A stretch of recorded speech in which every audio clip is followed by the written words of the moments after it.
In this guide, I'm going to show you how you can restore deleted WhatsApp messages using your chat backup. This is going to work on iPhone and Android, but before we get into this guide, make sure to like the video and subscribe to the channel with all notifications on. It really does help with the channel and lets us know that you want more content like this. We'd greatly appreciate it. And if at any point throughout this guide you did have any questions, just ask them down in the comment section below and we could help you out further. I'm going to be doing my best to reply to every single comment down there. Begin by obviously having WhatsApp open, and what you're going to want to do is go down to your settings. Once you open up your settings, scroll down a little bit and select chats, and then from here scroll down a little bit more and you're going to see chat backup.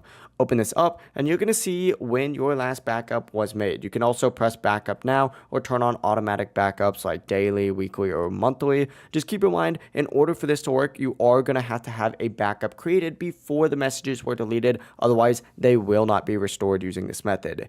From here though, back out and go ahead and find WhatsApp on here and just go ahead and hold down on it and delete the app from your device. Then just open up the App Store or the Play Store, download WhatsApp again, and sign back in using your phone number. During your setup, WhatsApp will detect your backup and ask you if you want to restore chat history. Obviously, go ahead and do that. Wait for the process to finish and your messages should now reappear. But that is it. Your deleted WhatsApp chats are now going to be restored to your backup. If this guide did help you out, make sure to like the video and subscribe to the channel with all notifications on. It really does help the channel. It lets us know that you want more content like this. We'd greatly appreciate it. And if at any point throughout this guide you did have any questions, just ask them down in the comment section below and we could help you out further. Have a great rest of your day though. Peace.